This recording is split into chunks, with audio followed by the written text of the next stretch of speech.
So in conclusion, you've heard an awful lot of input around our thoughts around diversity and inclusion.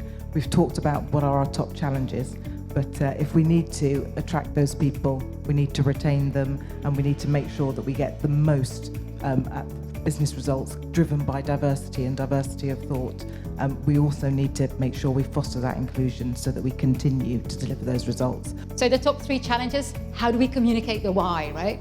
How is it more than just, we need X% of this kind of demographic, right? That's not why we want it. We want the diversity of thought. How do we communicate that?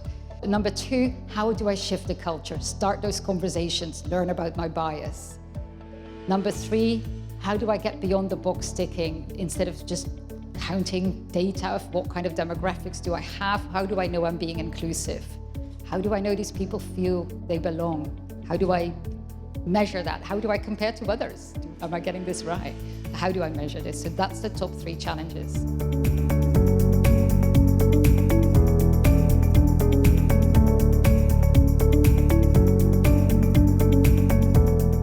Get the messaging right, but in the sense of like simple messaging for the mass.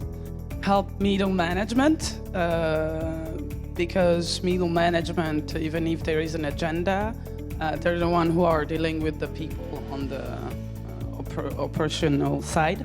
Maybe there's some training we can give to leaders and have a bit of a toolkit so they feel a bit more comfortable that when they do talk about these sort of topics, they're not going to trip up and be seen to be a problem. It's extremely hard to change people and who they are and who they've been for a long time. So where we think focusing the energy to be the most productive in shifting the culture would be the younger generation. We talked a lot just about really making sure that fundamentally people are treated like they are made equally and really deserving of respect, and that the differences that we have and acknowledging those really are viewed as a strength. I think that more folks of our age are going to make this happen just naturally because we're having these conversations now.